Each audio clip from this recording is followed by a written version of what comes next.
ang lagi mong daing. Kay bigwas mo lahat iyan sabihin, siguradong aaksyonan at iisnabin. Pangunawa at respeto sa kapwa, serbisyo totoo para sa masa. Huwag matakot sa maimpluwensya, si bigwas ang tutuwid sa baluktot na sistema dito sa ating lungsod. Mga kurakot sa ating gobyerno, isa-isang bibigwasan sa program Bigwas. Ito ang sumbungan ng bayan, programang para sa lahat ng mamamayan. Mga pusher, drug addict, magtago na kayo. Ito ang mission, uubusin na kayo. Ito ang programa para sa naaapi, mananagot ka kay Tommy Abile. Uwakasan natin ang korupsyon, kapag humingi ka ng tulong agad-agad may aksyon. Ang bigwas ang mata ng bayan, ilalabas ang katotohanan. Mga tao na mapang-abuso, kay Tommy Abile magtago na kayo. Ikaw man ay makapangyarihan, basta't salot sa lipunan. Sa programang to ika'y bibigwasan, kahit sino ka man at kahit saan ka man. Isisiwalat ang kalokohan, walang takot at wala ding alinlangan. Basta't nasa tama ikaw ay pagbibigyan, dahil ang programang to para sa ating mamamayan. Ngayon ikaw ay may kakampi at hindi ka na maaapi sa ating bayan. Ito ang programa para sa katarungan. Ito ang sumbungan ng bayan, programang para sa lahat ng mamamayan. Mga pusher, drug addict, magtago na kayo. Ito ang mission, uubusin na kayo. Ito ang programa para sa naaapi, mananagot ka kay Tommy Abile. Uwakasan natin ang korupsyon, kapag humingi ka ng tulong agad-agad may aksyon. Bigwas! Okay mga kaibigan, babalik po ako kagad pagkalipas lamang ng ilang patalas ay ilang palaala, pagkatapos mapapanood na natin ang akin pong makakasama ngayon dito sa Himpilan. Balik tayo sa logo, okay? Ito po.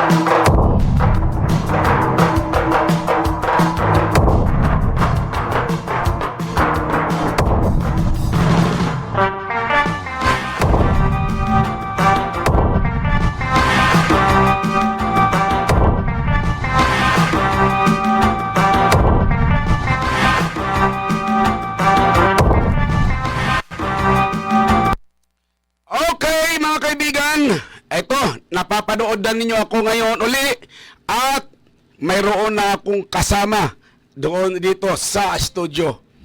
Ito po mga kaibigan, kung naalala ninyo, si Elgin Damasco ay binira niya ng binira si Bibi Gapos, ang isang negosyante dito sa Palawan. Hinggil po sa mga pwesto sa public market. Ang nakapagtataka lamang po mga kaibigan, si Elgin Damasco masyadong mapapil sa local government. Parang lumalabas ang mga lahat ng mga committee, inutil. Si Elgin Damasco ang nagbibida-bidahan. Akala mo napakalaki, baka maapakan ka dyan, Elgin. Alalahanin mo, ang malalaking tao yung nandiyan dyan sa City Council. Ito po mga kaibigan, inisyo niya ng inisyo si Bibi Gapos. Dahil daw minumonopolyo ang mga pwesto sa palengke. Marami daw pagmamayari si Bibi Gapos sa loob ng palengke ng mga pwesto. Hindi ko malaman kung inggitiro itong diwinding itim na ito, pakialamiro, ay bay, ginagamit niya ang kanyang kapangyarihan bilang isang kaunselor. Abusado ito. Abusado ito. Bigwas! Bigwas! Ang tanong ko sa iyo, Elgin, napabayaan ba ang obligasyon bilang renta ng mga pwesto sa palengke sa City Hall? Di ba hindi? Kompleto. Business permit, nagkulang ba ang mga nakapwesto? Hindi. Bakit pumasok sa maliit mong kukuti? Gamunggo kasi yung utak mo eh. Inggit ang pumasok sa utak mo, Elgin Damasco, para kay Bibi Gapos. Hindi ko kilala yung Bibi Gapos na yan. Inggit ang pumasok sa'yo. Bakit kinakalkal mo na ang sabi niyo'y hindi dapat igarantor ang mga pwesto sa palengke. Si Bibi Gapos ang nagpipinance, nauutangan ng mga tindera. Pagkatapos ngayon, ayaw mong pagalawin si Bibi Gapos? Ang gusto mo ba, ang layunin mo, kapag naghihirap ang mga tindera, mga may-ari ng pwesto, kapag nagipit, pabibitawan ang pwesto? Dahil may balak ka na naman kukunin? Ha? May balak ka na naman? Pagsasalitain natin ngayon, ang mga tindera, napakarami nila dito sa aming himpilan, pero iisa lang muna ang akin munang i-interviewin. Magandang umaga sa iyo, ma'am. Pakilala po kayo, ma'am. Magandang umaga. Bigwas! Bigwas! Sir Tommy, at sa lahat ng mga nakikinig sa stasyon ng Bigwas, lalo na po kay Konsihal Elgin Damasco. Ako po si Sherlyn Cayaw, isa pong vendors ng New Market, Barangay San Jose. Okay. Okay, pwede pakisalaysay mo, ma'am. Paano ba nangyari na talagang ila'y pinag-iinitan kayo ngayon nitong si Damasco? Sa totoo lang po, sir, hindi din po namin alam. Kahit kami po mga vendors ay nagtataka kung bakit napag-initan niya yung aming mga pwesto. Kasi lagi po niyang sinasabi na mga pwesto daw po namin, porque kami ay may mga utang kay Bibi Gapos, ay ito daw po ay nakakolateral namin kay Bibi Gapos. Sa totoo lang po, Sir Elgin, yung pong mga sinasabi ninyo na ang tanging mga pwesto namin ay nakakolateral kay Bibi Gapos, hindi po yun totoo. Ang pawang katotohanan lang po, kami po ay may utang kay Bibi Gapos, pero tinatanong lang po niya kami kung mayroon daw pa po kaming mga mayor's permit. Kasi yan po, kahit sa ampong lending o sino man taong nagpapautang, yan po ang unang hinahanap nila sa amin, yung aming mga mayor's permit. Kasi doon po nila binabase kung totoo po na kami ay may kakayanang magbayad sa aming hihiramin sa kanila. O yun. Ngayon, Elgin Damasco, ang gusto mo bang mangyari, pahirapan mo ang mga tindera kapag kinulang sila ng puhunan ka? Anong klase ka? Jablo kang kirit-kirit. Anong klase kang counselor? Jablo kang kirit-kirit. Kung ganun, mga kaibigan, pinahihirapan ni Elgin Damasco ang mga tindera. Paano sila ngayon makapag-loan? Sasabihin pa man bawal kung hindi ka ba ingot talaga, Elgin? Hindi ko maintindihan. Pumunta ka lang ba ng Palawan para manggulo? Pumunta ka lang ba ng Palawan para guluhin ang kaisipan ng mga tao rito? Mga kaibigan, sa mga nakikinig ngayon, huwag po ninyong pagkatiwalaan ang bandera. Ang bandera, ang himpilan ng bandera, bandera ng kasinungalingan po yan. Pagmamay-ari po yan ng mga politiko. Kapag hindi nila kakampi, bibirahin nila. Kaya wag po ninyong paniwalaan yan. Ubod ng kasinungalingan yan. Oh, di ba? Alam naman ninyong pagbalita, hindi nga marunong.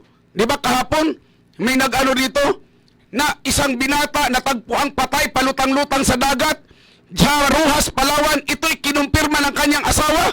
Paano nagiging binata na kinumpirma ng kanyang asawa kung hindi ba palpak talaga? Mayroon pa silang balita, dalawang nagpo-positibo ng COVID-19 sa Tagabag. Ang dalawang nagpositibo ay negatibo. O anong nangyari? Kagulo. Mayroong tinaga, patay. Nung nabalitaan nilang nabuhay, bigla sabihin, nataga na patay ay nakarecover na buhay. Kung kasi iyan ang sinasabi ko sa inyo. Huwag ninyong paniwalaang himpilan na yan. Sinungaling yan. Ngayon gusto ni Elgin Damasco na papuntahin si Bibi Gapos sa kanyang tanggapan. Ingat! Anong gusto mo mangyari kay Bibi Gapos? Aariglo sa'yo. Yan ang mga layunin mo. Elgin Damasco, napakakapal ng mukha mo. Ang tibay mo, boy. Grabe. Saan ka kumuha ng kapal ng mukha? Bigwas! Bigwas! Ito ngayon, may binitawan siya sa ibang himpilan. Kasi ito pong si Elgin Damasco, mga kaibigan, maraming himpilan itong tinutulungan daw para hindi siya mabibigwasan, hindi siya mabibira. Maraming himpilan na pinadadalan umano nito ng tagsasampung sakong bigas. Elgin, sagutin mo nga, halos lahat ba ng himpilan pinadalhan mo ng tagsasampung sakong bigas? Huwag kang magkamali magpadala sa akin. Itatabon ko talaga sa iyo yan. Nalala mo, may pinadala ka rito sa akin tapos may sobre? Nagkamali ka sa akin, unggoy ka. Tandaan mo yan. Ito po, mga kaibigan. Sa nangyari ngayon kay Bibi Gapos, sinabi niya sa ikabilang himpilan na mag-resign daw siya kapag mapatunayan ng utang siya kay Bibi Gapos. Sigurado ka ha? Baka mamaya, pag may magpapatunay niyan, hindi ka magre-resign, pitikin ko talaga yung itlog mo. Sinungaling ka pa naman. Siguraduhin mo, magbitaw ka ha? Kapag may magpapatunay sa'yo. Tapos sa programa mo, sabihin mo, iisa lang ang alam kong aking pinagkakautangan, si Don. Kilala ko yun, binanggit mo. Takot ka na baka malyon ang magtestigo? Ha! Hoy! Damasco! Takot ka Kaya sinasabi mo, isa lang naman ang aking kinuutangan si Don. Di ba? Don. Sinong Don? Si Don Boyet? Takot ka na baka mamaya isang araw magsalita dito at sabihin, marami silang nakakasaksi nung mag-text ka kay Bibi Gapos na di umano'y nang hiram ka. Kaya hindi ka pinahiram. Anong ikukulateral mo? Alin? Yung lupa mong inangkin doon sa Tagbarongis na wala pa namang papel? Paano ngayon makakapag-loan ito, makabayad ng permit ngayon? Itong ang mga tindira dyan, ginigipit mo dyan sa mga palengke. Kung hindi ka ba ingot, walang hiya ka? Dati ang issue mo sa mga palengke, bininta ng mga hagidon ang palengke sa isang pribadong tao. Ngayon, dahil nalaman mong lease contract, ni-recover ng City Hall, ni-recover ng local government.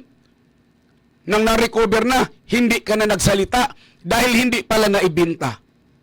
Pinag-iba ninyo ang ibang mga palengke, ang mga nangungupahan doon, nakatiwangwang naman, walang ginawa, nagugutom. Ngayon mga tindira na naman ang inyong pag-iinitan. Ano bang gusto mo mangyari, Elgin Damasco? Anong nangyayari ngayon sa inyong mga pwesto ngayon, ma'am? Sa kasalukuyan po, sir, yung aming mga pwesto ay nanatili pa rin po, ito na ay amin. Sa totoo lang po, Sir Elgin, sinasabi nyo po na kami po ay nag-ooperate na walang mga mayor's permit. Ito po ay hindi po namin kasalanan kung bakit wala kaming mayor's permit hanggang ngayon po. Kasi gusto po namin kumuha, pinahold nyo po. Hindi nyo kami pinapayagan na makumuha ng mayor's permit dahil base daw po sa inyong inventory na ang aming mga pwesto ay nakakulateral kay Bibi Gapos. Jablo kang kirit-kirit. Sa totoo lang, hindi po yun totoo. Tinitingnan lang niya yung aming mga mayor's permit para magpapatunay na kami po ay mga totoong vendors ng pamilihang bayan. O, kita nyo na. Malinaw, Elgin. Alam ko namang nanonood ka ngayong ingot kay. Malinaw. Paano sila makakakuha ng mayor's permit? Ay pinahuhold mo. Mga kaibigan, puro problema ang idinudulot ni Elgin Damasco na nagdunong-dunungan na kunyari nagmamalinis-linisan sa kanyang broadcast sa sinungaling na himpilan. Ngayon, kita nyo, narinig nyo na. Paano? Eh, hindi mo pinabibigyan ng mayor's permit. Willing naman palang magbayad. Ngayon, ayaw ninyong pagbayarin. May layunin ka siguro, Baka gusto mong kunin ang mga pwesto nila. May kinuha na ba siyang mga pwesto dyan ngayon, ma'am? Ay, yun po ang hindi namin Payagan. alam. At sa tutulan, sir, kung mangyayari na kukunin nila yung aming mga pwesto, Ilaban hindi, nyo. hindi po kami papayag kasi sa totoo lang po itong mga pwesto na ito ay amin din pong pinaghirapan. Dugo at pawis din po ang aming mga puhunan dito, Sir Elgin. Alam po din ninyo yan kung paano kami makapag-avail ng pwesto sa ating pamimilihang bayan. Yan po ay mayroong involved na pera. Sana po, Sir Elgin, huwag po ninyong gawin ito sa amin. Kasi po, ito lang po ang aming pinagkukunan ng aming pang-araw-araw na para sa aming pang-araw-araw na pangangailangan, lalo na po sa pagpapaaral namin ng aming mga anak. Oh, kita nyo, ito si Elgin hindi ko maintindihan. Napakalinaw ang paliwanag ng mga nagmay-ari ng pwesto. Halatadong ginigipit lamang ninyo. Oh, di ba? Halatado. May interes si Elgin Damasco. Ginigipit niya. Hindi ka pa ba nasisiyahan sa inyong kita ngayon dyan sa City Hall? Magkano ba ang inyong income ngayon dyan? Pati pa naman mga ordinaryong mamamayan, gusto ninyong pinsalain? Magkano po ba ang monthly ninyo dyan, ma'am, sa inyong pwesto? Doon po sa aking pwesto, yun po ang aking buwan ng binabayad doon ng rental sa ating city government ay 1,800 plus. Every month po. Oh, kita nyo na. Wala naman po kayong pagkakautang. Wala po. Yan po ay to date po ang aming pagbabayad sa taas, sa opisina po ng palengke. O, kita. Gaano ba kay karami? Nagkakaisa ba ang mga tindira ngayon? Pwede kayong mag-file ng petition laban kay Diwinding Itim, kay Elgin Damasco nito sa ginawa niya. Pwede nga ninyo sampahan ng mga kaso sa ombudsman ito eh. Hinaharas na kayo. Lahat mo ba ma'am may nagbabayad ng inyong mga renta sa obligasyon ninyo sa city? Opo, sir. O bakit? Anong nangyari sa'yo, Elgin? Gising ka pa ba, Elgin? Anong nangyari sa'yo? Walang problema ang mga nakapwesto sa loob ng palengke. Walang problema sa bayarin. Ngayon, pinag-iinitan mo ngayon itong nagpapautang sa mga tindero-tindera, sa mga may pwesto. Pinag-iinitan mo. Dalawa lang ang aking pagkakaintindi dyan, Elgin. Gusto mong kutungan o may interes ka? Dalawa lang yan. Gusto kong sagutin mo. Saan sa dalawa?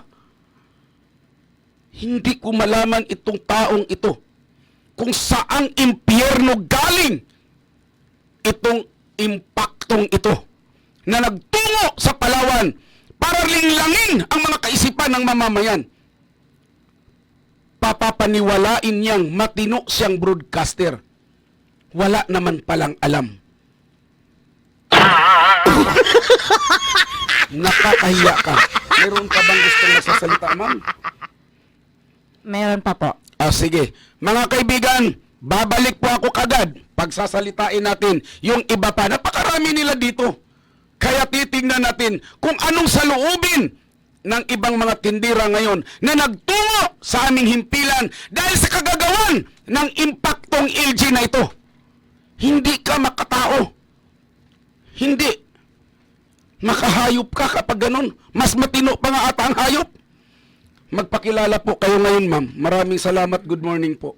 Good morning, Sir Lapit na po. Tom. Okay na, narinig. Okay. Sige po. Ako po ay isang manininda sa San Jose, sa Puerto Princesa City. Ang pagpunta po namin dito sa inyo para po marinig din ni Sir Elgin na sadyang nahirapan po kami dahil wala po kaming mayor's permit. Ito lang naman pong 2020. So, isa po sa nakakabigat yan dahil matatapos na ang taon.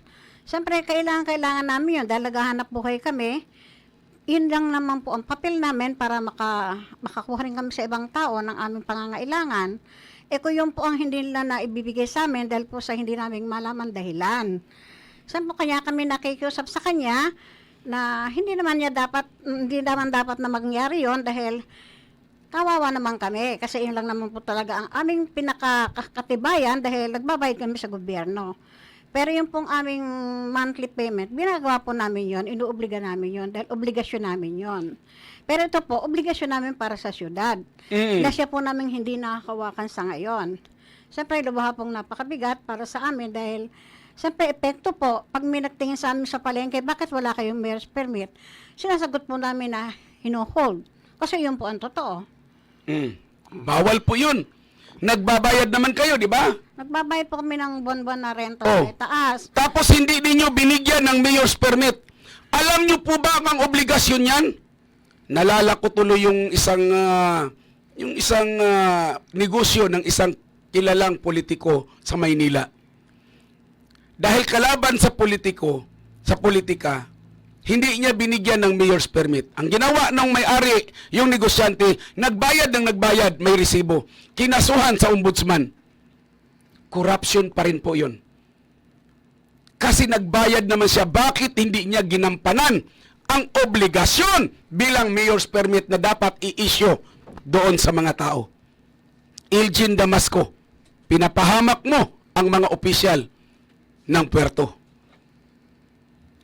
Kumpleto naman pala sila sa bayad. Ano ba ang problema mo? Unggoy ka. Namumroblema ngayon ang mga may pwesto sa loob ng palengke. Saan po kayong palengke, ma'am? Sa ano po, sa New Market. Sa New Market. Dito po sa San Jose. Opo. O, paano po ba nangyari dyan? Bakit giniba yung building doon? Napakaraming nangungupahan doon sa ilalim noon. Nakatiwangwang ngayon. Wala nang... Dati maraming nangupahan dyan, nakikinabang ang ating local government yan, kumikita. Pero bakit nung giniba, nakatiwangwang? Ano nangyari? Nasa maayos naman po kaming lugar. Hindi naman po kami dun sa sinira. Dito kami sa maayos na pwesto. Nasa harap, mismo dun sa palengke. Sa loob ng palengke. Pero dito po sa gulayan, sa fruits and vegetable section. Mm. So, na-hold din po kami dahil nga po yung inaano nila na yun pag-aari o nakibibigapos, hindi po yun totoo. Sabi nga po sa inyo, sa pangangailangan namin ng konting puhunan, ikaw man po yung nagpapautang, wala kang maipapakitang ebidensya na ikaw nagtitinda doon, sino naman po ang magbibigay? So wala pong kaso yung para kay Baby Gapos na malalagay sa alangan yung tao dahil po sa amin. Kami naman hindi naman niya kami pinilit, kusa naman kami nanghiram sa kanya. At yun naman po ang totoo. Dahil hindi naman po kami pinuntahan, kami ang lumapit. So wala naman pong hiningi sa amin, kundi makita lang niya kung meron ba kaming mayor's permit, katunayan na kami yon. Wala naman pong iba, sir. Sa ngayon, dahil na-involve din po si Baby, yun po, hinohold nila. Parang yun po ang nagiging rason. Kaya nga, Sir Elgin, sana naman po, maintindihan nyo kami kasi magtatapos na ang taon. Gusto rin naman namin maging maayos kasi obligasyon namin yan sa tao. Oh, kita nyo na. Naalala po ba ninyo nung nakaraan na mayroon siyang sinira niya ang mga hagidorn na sinabing ibininta na raw ng mga hagidorn ang mga palengke sa Puerto Princesa City. Natatandaan ko yan. Bininta. Pagmamayari na umano ng isang pribado. Walang pagkakaiba ito ngayon. Sinabi na naman ni Diwindi na ang mga pwesto nila ngayon sa palengke ay pagmamayari ni Bibi Gapos. Tingnan mo magkondisyon ng utak itong diwinding ito. Bakit maraming nai-impluwensyahan nito? Ha? Ano bang taglay na espiritu nitong taong ito? Bakit nai-impluwensyahan ang mga konsihal? Iilang konsihal dyan sa City Hall. Nakakaano, di ba? Mantakin mo. Napakaayos na namang pamamalakad. Pinalalabas na naman niya, pagmamayari na naman ni Bibi Gapos. Walang pagkakaiba yan na sinabi niyang pagmamayari na ng Arisa ang mga palengke. Tingnan mo kabut-buton, kung sa Bisaya pa, but-buton yung kayo ka ba? Grabe ni mo kahambugiro. Kaayog yun mong bukbukon, oy. May magsasalita pa po, di ba? Paulit-ulit lang po namin sinasabi kay Sir Elgin na kung ito po ay pag-aari ni Baby Gapos, hindi naman po niya ito pinag-interesan kahit minsan dahil wala po siyang pangalan na nakalagay sa aming mga yung aming mga mayor's spirit, talaga amin po. Kaya yun na lang sana. Nangungutang lang kayo. Normal lang na mangungutang kayo. Kasi nagninegosyo kami. May negosyo, may pwesto kayo. Normal lang. Normal yan. Yun lang po talaga. Oh. Kaya sana po, maintindihan niya kami sa sitwasyon na to. Okay po. Salamat po. Maraming salamat. At ito naman, susunod natin ang isa pa pong, napakarami nila pero iilan-ilan lang ang atin pong interviewin ngayon, mga kaibigan. Mayroong nag-text dito, Sir Tommy, walang masamang mangutang. Pangdagdag pundo para sa negosyo ng taga-palengke. Kung, sabi nito ni Chel Blas. Sabi ni Chel Blas, Sir Tommy, walang masamang mangutang. Pangdagdag pundo para sa negosyo ng mga taga-palengke. Kung ang mayaman ay may mga utang din sa bangko, kawawa naman ang mga nanininda. Di naman nila pinabayaan ang obligasyon nila sa pagbayad. Ang nasa likod niyan ay si Mayor Byron. Oo, ayan, sigurado. Bakit huli mo nang sinabi? Huwag ka magkataong. O, normal lang yan. Sabi nga niya, taga-palengke, wag nyo nang bubutuhin na ang mga politiko na yan. Pasalamat nga dapat dahil nakatulong si Bibi Gapos na kulang kayo sa pundo. Totoo naman. Di ba? Dapat nga magpasalamat nga tayo dahil naalalayan kayo sa inyo pong mga pangdagdag puhunan. Balik natin, meron pang isang last na lang natin. Sa dami nila, hindi natin ma-accommodate. Halika po. At kayo po ay atin po munang atin pong pakinggan ang isa pang hinaing ng mga nagmamay-ari ng pwesto sa gulayan. May isdaan din po ba sa inyo? Oh, may isdaan. Oh, lapit po kayo ma'am para dito po kayo dito sa diyan po kayo. Okay. Sige po. Ano po ang pangalan po nila ma'am? Ako po, sir, si Diosdada Banyes. Lapit po kayo. Sige po. Ano pangalan po? Diosdada Banyes, sir. Ano po ang inyong pwesto doon sa palengke? Anong tinda po ninyo? Fruits and vegetable din yun, sir, yung ano ko, pwesto. Kita nyo. Ay, kayo po ba'y apektado sa ginawa ni Elgin Damasco? Totoo yun, sir, kasi hindi kami pa ng renew sa mayor's permit. Yun ang problema namin, sir. Kasi nakahang na yung namin, yung papel namin sa dahil kay Ma'am Gapos. Gusto ba ninyo sabay-sabay tayo magsampa ng demanda sa ombudsman? Isama natin to? Ako din, wala din akong mayor's permit. Pero nagbabayad ako. Hindi lang ako kumibo dahil alam ko na bawal ito. At may araw ako magsampa ng demanda sa mga ito. Bawal ito. Nagbabayad ka tapos hindi ka bibigyan ng mayor's permit? Bawal yan. Nag-aantay lang ako ng tamang panahon na bibigyan ko kayo ng sakit ng ulo. Ganon din dito. Bayad naman kami. Pero hindi kami binigyan ng mayor's permit. Dahil kapag alam nila na kalaban ka, hindi ka bibigyan ng mayor's permit. Kaya may araw ang mga ito. Kayo ang bibigyan namin ng sakit ng ulo. Ngayon, paano ngayon ma'am? Paano kayo makapag-loan? Paano kayo kailangan ang mayor's permit? Yun nga, sir, ang problema namin, sir, kasi hindi nila, kasi nakahangdong yung namin, papel, dahil nga ka Ma'am Gapos, pero hindi ang totoo, sir. Yun lang ang ko, sir, sa ni Sir Elgin Damasco na dapat hindi niya yung mga tendera doon sa New Market kasi hirap nga, lalo na sa panahon ngayon, sir, na kailangan talaga nga mayroong hanap buhay sa bawat isa. Yun. Yung nasabi na ni ma'am, yun lahat nga totoo yan na ang namin diyan sa hinanakit namin diyan sa New Market kasi hirap din ang aming pang-araw-araw pangailangan. Tapos yung sa akin talaga yung mayor's permit ko, sir. Kasi nakuha ko yan 96. Tapos pinahiram ko lang kasi wala akong puhunan at saka medyo sa edad na rin ako, sir. Pero hindi na ako Pwede naman ang anak mo, manugang mo, kamag-anak mo, pwede mong papwestuhin para at least sa'yo nagbabayad kasi doon kayo kukuha ng inyong pagkain araw-araw. Kung hindi sir. ka ba talaga ingot ka, Elgin ka? Anong klaseng utak ka? Kawalang hiya ka? Mantaki mo pati mga tindira, pininsala mo.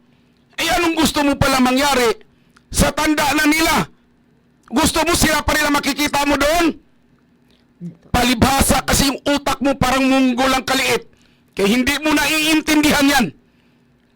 Kawalang hiya. Sige, manawagan po kayo sa ating pamahalaan, ma'am. Kung ano po ang sasabihin ninyo. Sige po.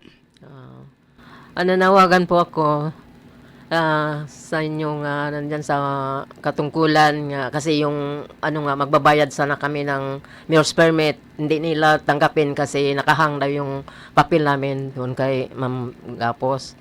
Yun, maawa naman kayo kasi lalo na ngayon sa kahirapan sa panahon ngayon sa pandemya, hirap talaga maghanap buhay. Kung wala kang hanap buhay, gutom ka.